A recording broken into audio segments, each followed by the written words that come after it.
Welcome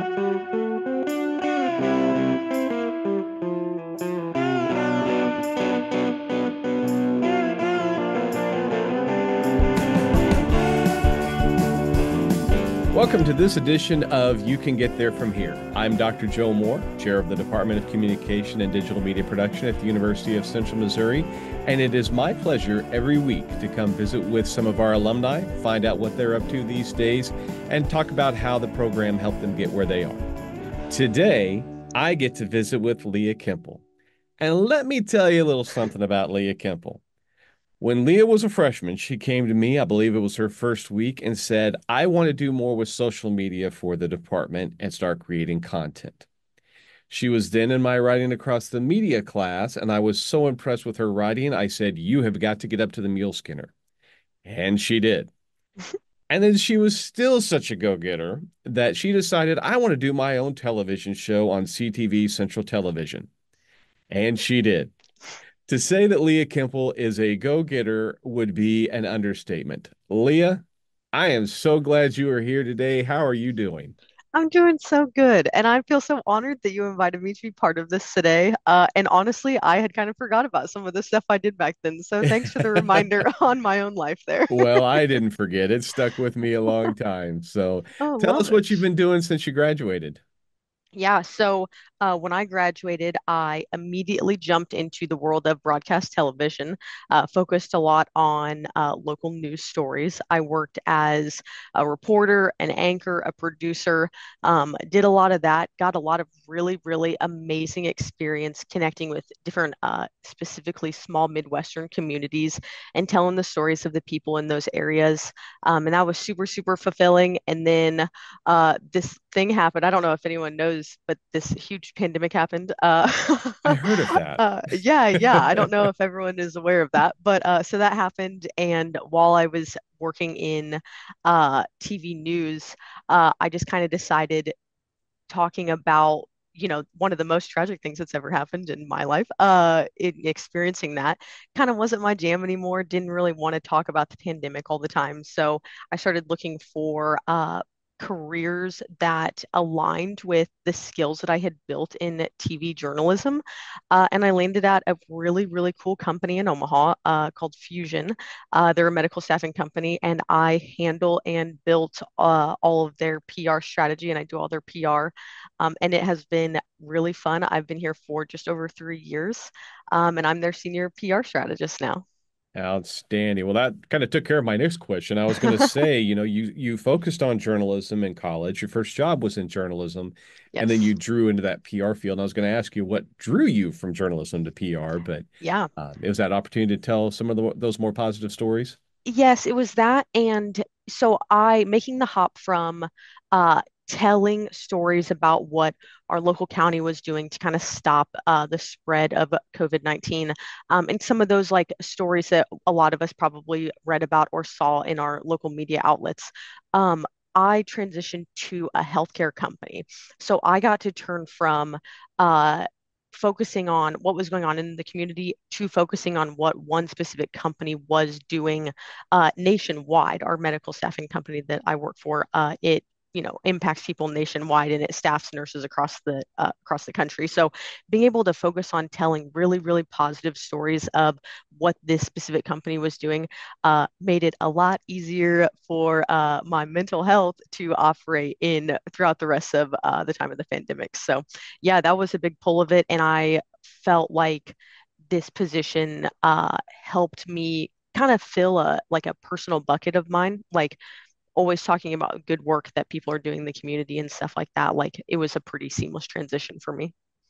Yeah, that's, I think a lot of people will start out in journalism because they want to tell those stories, and it's critical. In a democracy, you Yes. have to have a free press. You have to have strong journalism that's, accurate, fair, objective, all those things we talk about.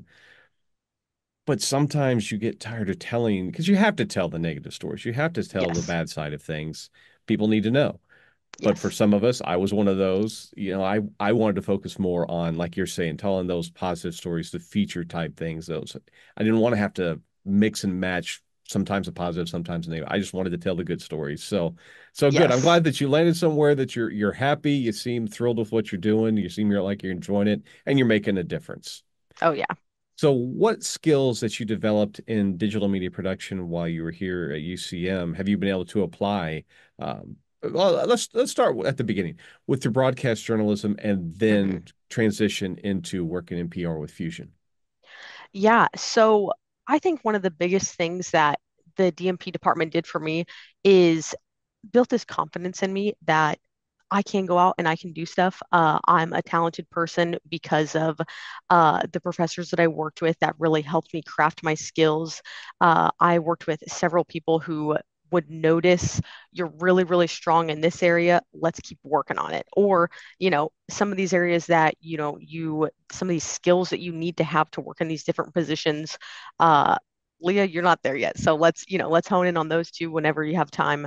But one thing that I've really noticed just in the last 6 months, I would say, is that uh, when you're looking for job titles, I feel like a lot of times you'll see something like blah blah blah specialist or blah blah blah specialist in different fields, and you'll see, oh, am I an audio specialist and am I this? But what the DMP department did for me, and probably for every student it has ever touched, I is hope. it made me a really strong generalist. So I have been able to tell every employer or in any interview that I've had that I have a lot of knowledge in a lot of different buckets, journalism being one of those. Even in my current position, I never thought that moving to a job in PR would give me opportunities to be on camera still or MC events. And I do all of those things in my current job. I have been an on-camera talent for different YouTube series that my marketing team does, or I've hosted company-wide events as their MC doing fun things, or even doing interviews and talking to local media that wants to talk to us about different initiatives that we're doing. Um, and I think that all of that base knowledge started in the digital media production department, and everyone that I learned from, whether it was you or other faculty members or even classmates that I had different strengths than I did, man, everyone worked collectively it felt like, to make me better. And hopefully all my other classmates felt like that too. That's good to hear. I'm glad that all those different classes were able to round you into I like the term generalist. That's a good term Yeah. to use for it. So I'm going to tell another Leah Kemple story, and you correct me if I get anything wrong here. Okay. I'm going to tell you how Leah got her first job. One of the things that we have to do in our DMP program is you have to make an online portfolio. And this is where you're showcasing your writing, your photography, your audio, your video skills. Well, Leah had done her portfolio. And then when she was a student, KMOS TV, the PBS affiliate here in town, they did a feature story about Leah and all of her work with her television show and the meal scanner and such.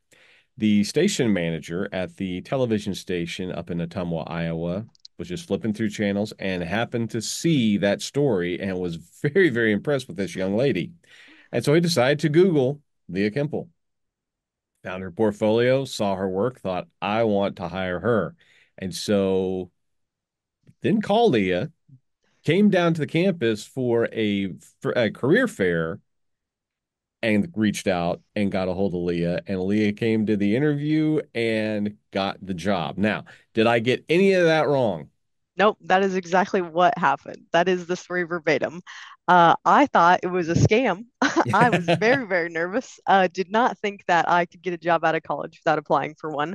But one thing that hopefully everyone is aware of these days is that it is important to have a digital footprint. So whether that is having social media channels that are strictly for your professional side of your life, or if it's honing in on that portfolio, making sure it has good SEO triggers, making sure that it has content on it that you are really, really proud of. Uh, Sending that link to people sometimes, is really, really powerful. And maybe sometimes your future employer is just going to stumble across it. They're going to Google your name. I am lucky to not have the most common name, apparently. So when you Google me, I don't have a super common name. So when it pops up, it's literally just me. So I am really lucky to have that. But yeah, taking the time to make sure that your digital footprint is something that you're really, really proud of is really important. And sometimes I think a lot of people don't realize this, but sometimes that is as simple as being interviewed by your local newspaper, because that'll pop up too. All that stuff pops up, and people see your name and they say, "Oh, Leah was at this charity fundraiser," or, she worked at this company and she did all these things. And those are all things that matter whenever you're looking for your next opportunity. And that portfolio, because it showcased you as a generalist, all of the different Yes. skills that you had paid off for you. So, do you ever go back and either look at that portfolio or go to YouTube and watch some clips of shows you did, or look back at your stories for the Mule Scanner? Do you ever look back on what you did as a student and then go, "I've come a long way since then"? Yeah, so the first thing I always think about whenever I am looking at any of that old stuff is, wow, my hair is a lot different. uh, Yes. just just a small plug for anyone.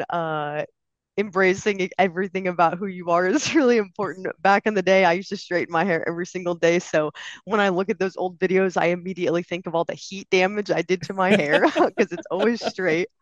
But yeah, it is really cool to see uh where I started, because it's important to watch ourselves and critique everything that we're doing in our life to get better, regardless if that's something on camera, your writing skills, or, even just small little things in your life. Making sure that you're moving forward and whatever skills you have is super important. So I'll watch any videos that I do now. I'll probably listen to this podcast and go, okay, how did I enunciate these words? Was I a strong presence in this interview? So when I look back at those things, I'll say, wow, I have really learned the art of articulating a complex thought in my head when I'm off the cuff speaking, or I've really mastered the art of intentionally giving the person next to me a space to speak and tell their story.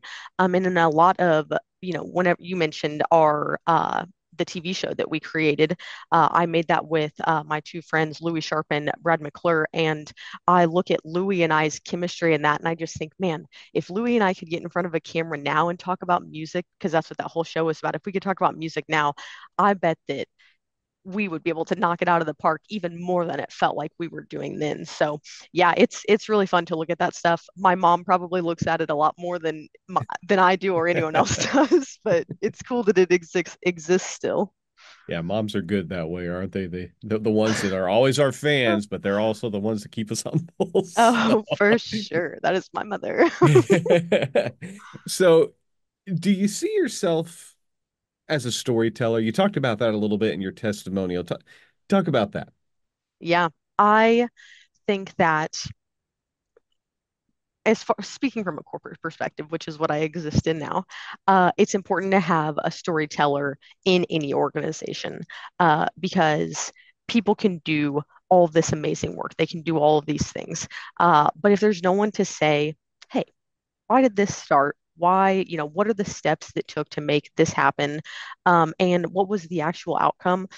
I developed those skills in the DMP program to actually do that and storytell in a way that makes people interested in listening to, anything in a sense. So for example, I work a lot with our executive leaders here at Fusion, all of our C-suite type of people, and they're all really amazing people. There's some of them that have worked in the healthcare industry for decades. There's some of them that are serving on nonprofit boards, and they just kind of silently do this work. And I sometimes will just throw time on their calendar and I'll say, hey, let's meet up, let's get coffee, and I'll just listen to them tell their stories. And I will turn those into either video packages, or we'll turn them into written pieces.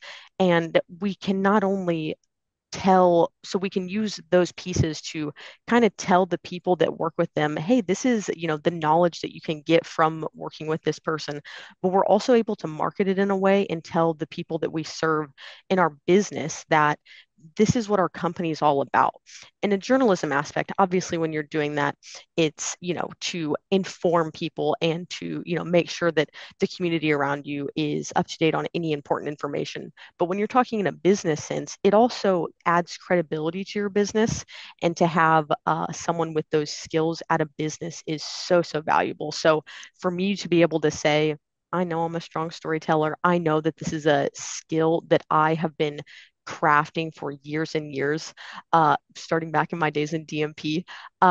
It makes me really valuable and to the team, and it helps me express that value to, uh, you know, my current boss or any current or any future opportunities that may come my way. That's a great way of looking at that is what's your value? What are you bringing to the table? And I mean, we've talked about the different skills that you've developed, and you found a way to use those skills for the greater good, but Yes. also to make yourself an invaluable part of that team. So, what's next for Leah Kemple? Next, I'm planning to graduate with my master's degree actually from the University of Nebraska, Omaha. I'm pursuing a master's in communication, so I'll be working on my thesis up until December. After that, I think I'm going to swear off school for a while, as admirable as it is to have a PhD, Dr. Moore. I don't know if that's the route I'll go down.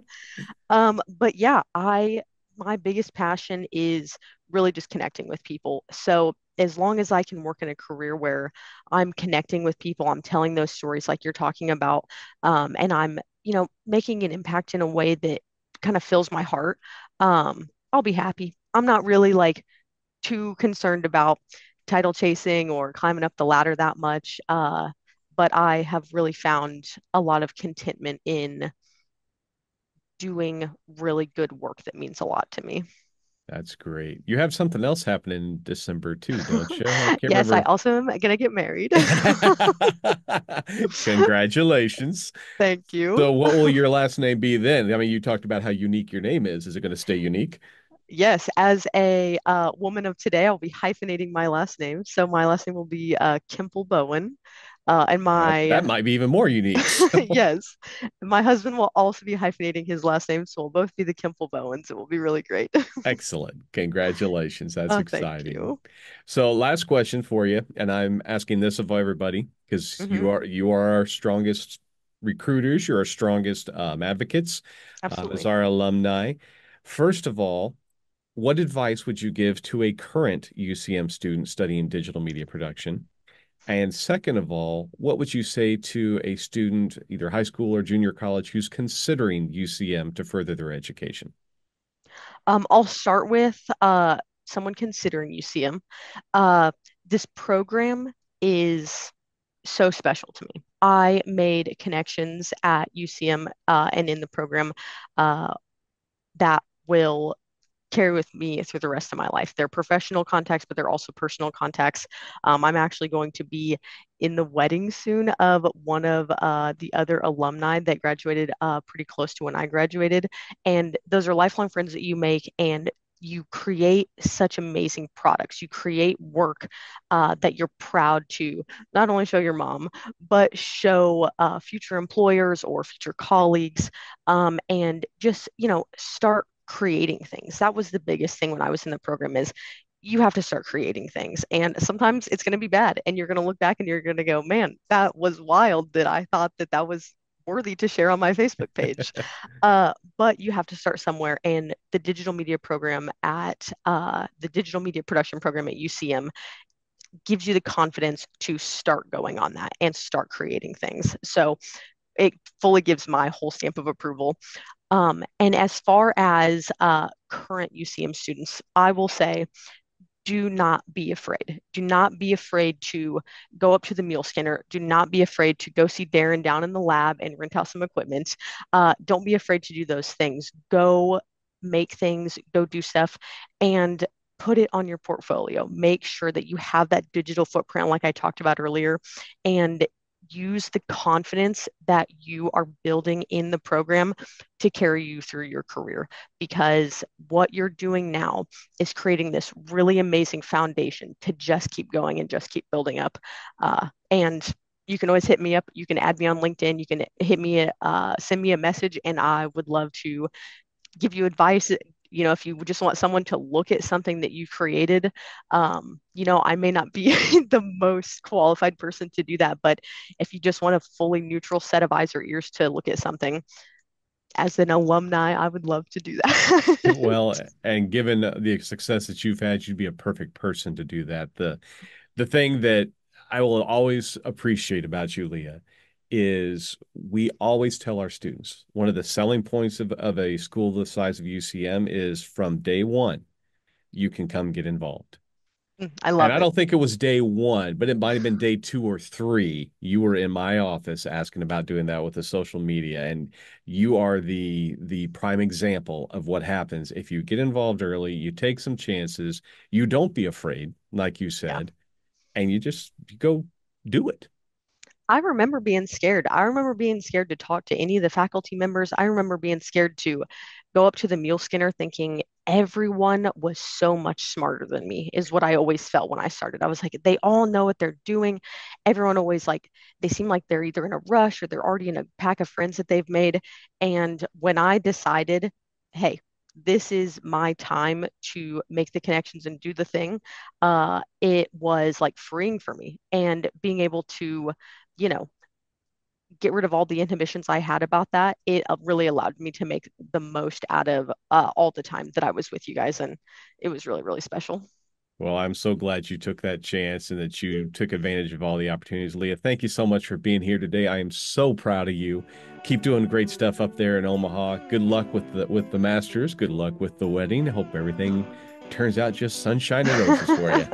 Thank you so much, Joe. It's been really great to talk to you. You too. And thanks to all of you who tuned in and listened this week. Remember, you can catch every episode on our YouTube channel through the UCM Media Network. That's youtube.com/UCMMN. You can also listen on Spotify. Reminder, this is Dr. Joe Moore telling you, you can get there from here. Have a great day.